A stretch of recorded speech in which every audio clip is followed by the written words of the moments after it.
Հին հռոմեական աշխարհում ամենադաժան մահը համարվում էր խաչը բարձրացնելը։ Հայոց աշխարհում մարդկանց մահապատերին ամենադաժան կերպով մահապատիժը մոռացության խորխորատի մեջ ներդրել է։ Եվ ահա այսօրվա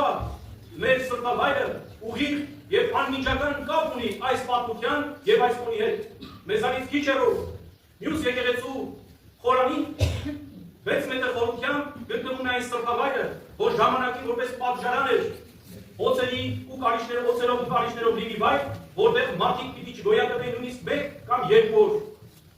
Այդ Սուրբ Գրիգոր Լուսավորիչը հարված Քրիստոսի սիրուն հավատարիմ իր քրիստոնեական հավատքին, կենդանի եւ ճշմարիտ Աստծո հավատքին ապավինած ապրեց այդ խորխորագում, այդ վիրապում, մտության մեջ թափված կենդանի կերպով, ապրեց ոչ թե 1 օր, 2 օր, այլ ամբողջ 13-14 տարի։ Մարդ, որ խավարի մեջ լույս էր տալիս, եւ դարձավ ոչ միայն լույս, այլ նաեւ լուսավորող։ Այս սրբավայրը սիրելիներ, որտեղ դուք հենց հիմա գտնվում եք եւ խաղացում եք, մեր քրիստոնեական, հայոց աշխարհի քրիստոնեական հավատքի արգանդն է, որտեղից ծնվեց Սուրբ Գրիգոր Լուսավորիչը որպես նոր առաքյալ հայոց աշխարհի, որպես լուսավորիչը մեր սրտերի, մեր մտքերի, որ բերեց բարի լուրը,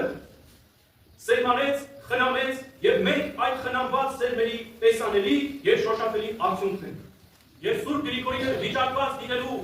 առաքյալներից, հայրապետներից հետո մեր Սուրբ եկեղեցու նվիրապետության համակարգողը, առաջին հայոց կաթողիկոսը, որի գահը սրբորել եւ անխախտ կերպով գտնվում է Սուրբ Էջմիածնում, անխաթար առաքելական շնորհի հաջորդականության։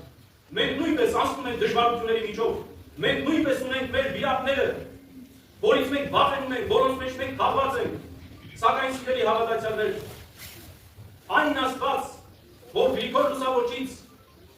դարձրեց, որ Սուրբ Գրիգոր Լուսավորչին դարձրեց լույս եւ լույսի քարոզիչ, այդ նույն Աստված, եւ Պողոս առաքյալի, եւ Սուրբ Գրիգոր Լուսավորչի ժամանակ նույնն է մնացել։ Զի Աստված երեք եւ այսօր նույնն է հավիտյան։ Ուրեմն